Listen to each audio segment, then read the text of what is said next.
Të nderuar miq, e keni parë ramën këto ditë në këto takimet që u kërkon këtyre xhaketave të vjetra, këtyre përfituesve nga Partia e Punës, si pasardhëse e Partisë komuniste të themeluar nga Jugoslavët, që përmbysën gjithë hierarkinë e vlerave që ishte krijuar nga pavarësia e Shqipërisë, por dhe më përpara edhe deri në vitin 44, kur futën në përburgje gjithë nacionalistët që themeluan kombin shqiptar dhe që shkrim pasurinë e tyre për të ndërtuar kombin, si familjen e Vlorajve, Prashërlin të pasardhësit e tyre të gjithë, ata që kanë nënshkruar deklaratën e pavarësisë, pothuajse të gjitha familjet e tyre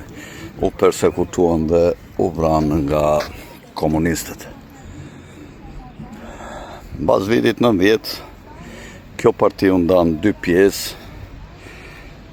dhe pjesa që ishin kryesisht ke sigurimi, në krye Sali Berishën, shkuan ke Partia Demokratike dhe morën në kontroll gjithë të pakënaqërit nga sistemi 45 vjeçar komunist në Shqipëri. Dhe elita e Partisë Demokratike që ish komunist ose ish sigurimsa, së bashku me Partinë Socialiste, e cila ka që nga viti 1990 që janë 35 vjetë, 36 vjetë deri më sot, Partia Demokratike, e cila kishte një pjesë edhe nga të pakënaqërit nga sistemi që i burin në për punra të parëndësishme, detyra të parëndësishme, këta qeverisën vetëm nga viti 92 dhe 97, 5 vjetë, dhe nga viti 2005 dhe në vitin 2013, 8 vjetë, pra 13 vjetë në 36 vjetë. Pjesën tjetër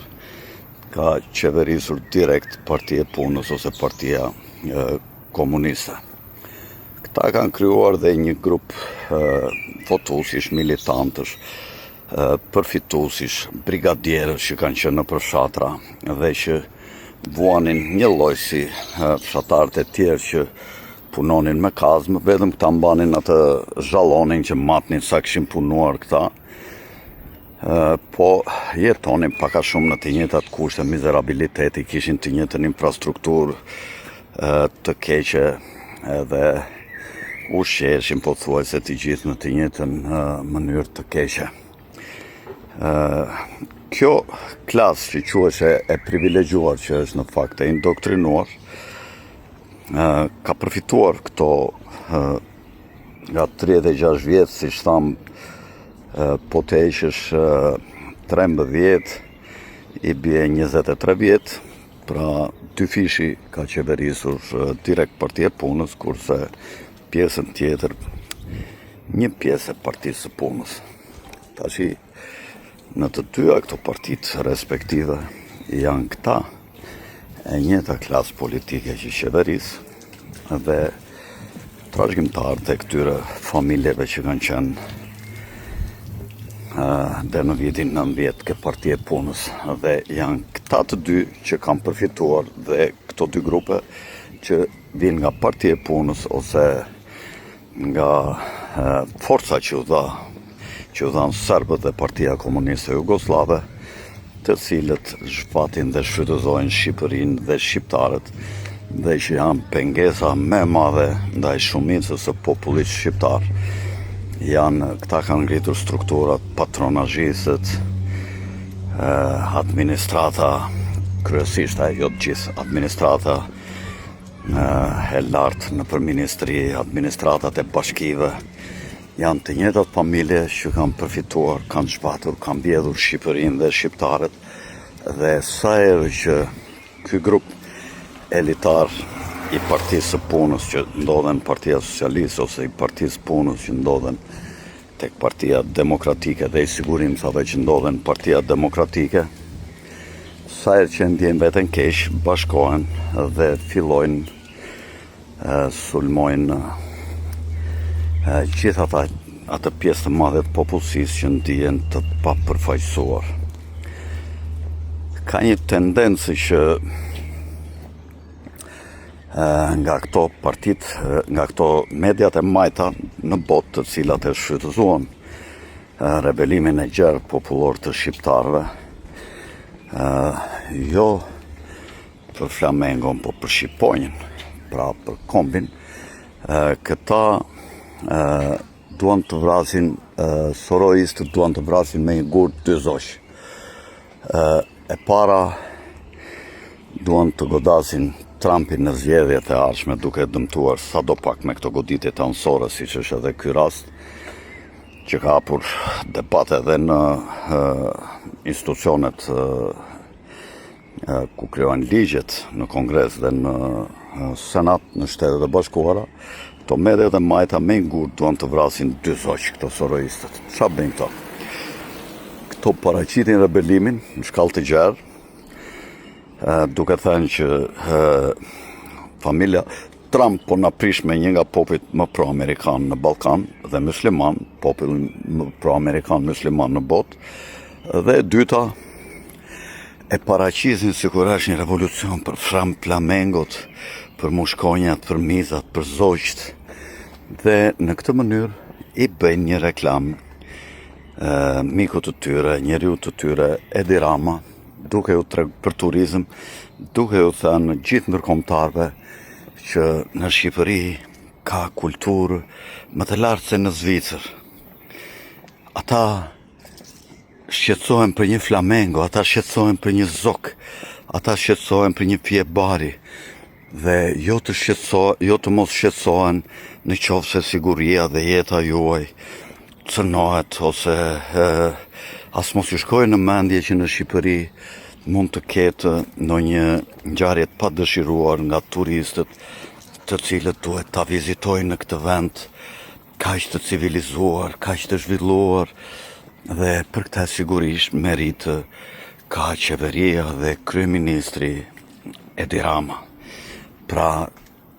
këto mediat e majta po përpiqen ta paraqitin në këtë këndvështrim, do të mëdhajat New York Times e të tjera. Tashi nxorën dhe këtë Lea Ypin, pedagogen e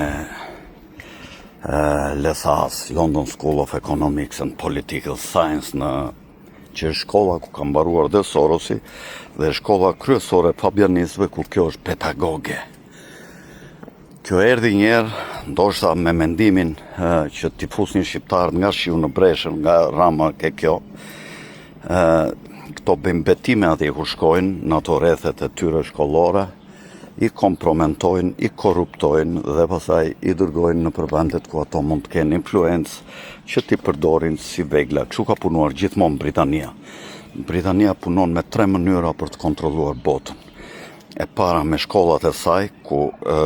korrupton dhe kompromenton dhe juzmerilon trurin studentëve që shkojnë atje për të plotësuar agjendat e Britanisë si një fuqi e madhe globale. E dyta është flota e saj, që është nga më të fuqishmet në botë ende sot, dhe e treta janë offshore-et. Nëpërmjet se vetëm Britania kontrollon offshore-et, kudo në botë, në këto ishujt e ndryshëm që janë atë domenin britanik, dhe aty të erdhen gjithë paret e krimit dhe të korrupsionit të botës, dhe që nga offshore-et ata i kalojnë në përbangat e tyre duke i pastruar dhe duke bërë aktivitetet të ndryshme biznesi. Dhe kjo Lea Ypi tashi, duke e parë këta që Rama mund të ketë një mundësi Sa përmenem te gazeta, fal. Duke parë që Rama mund të bjerë nga pushteti, këta po pregatitin marionetat e tjera për ta zvendësuar këta fabianistët.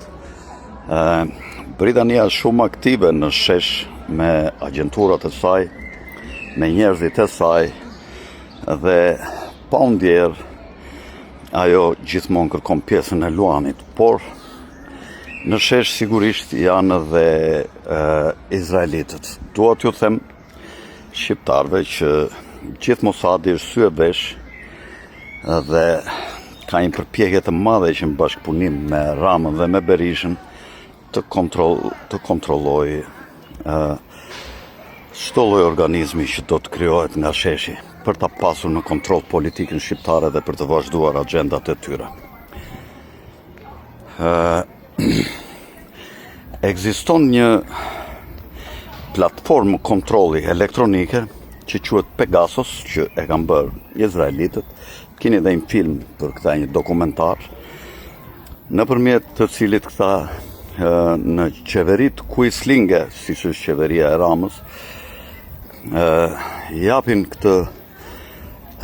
platformë, këtë software bashkë me hardware-at e nevojshëm, dhe përpiqen të vjedhin gjithë të dhënat dhe informacionet nga telefonat. Ata që janë në shesh, të gjithë që kanë patur telefonat hapur dhe që kanë hyrë në zonën ku vepron Pegaso, sigurisht i kanë marrë gjithë të dhënat dhe informacionet, një lloj sikur të kishin ata Vodafonin dhe këto rrjetet e tjera telefonike që janë këtu në Shqipëri, One, dhe komunikimet të ndryshme me platformat e ndryshme si WhatsApp, Telegram, e tjera, ata i kanë marrë dhe i kontrollojnë në Izrael, në Tel Aviv dhe në Jeruzalem. Duhet të dini që gjithçka që bëhet aty dhe që flitet, ata e kontrollojnë me synimin për të mbajtur në pushtet Edi Ramën. Por ja u thash që kanceri i Shqipërisë janë ish komunistët, ish PPSH-istët, socialistët dhe elita e PD-s që kanë dalë nga njëta mitër e përgjakur. Sa herë Shqipëria kërkon të çlirohet dhe të ecë përpara, këta internacionalist komunist që sot quhen globalist, me njerë i vërsulen Shqipëri si qakinj dhe e pengojnë vetëm që t'ja pinë gjakun si ato rishnat, si ato mushkonjat të cilat nuk kanë as bes, as fe, as atë si shumica e shqiptarve të cilët janë ende të pa organizuar për të mposhtur këtë klikë gjakpirse që sundon Shqipërinë që në vitin 44. Tung tung.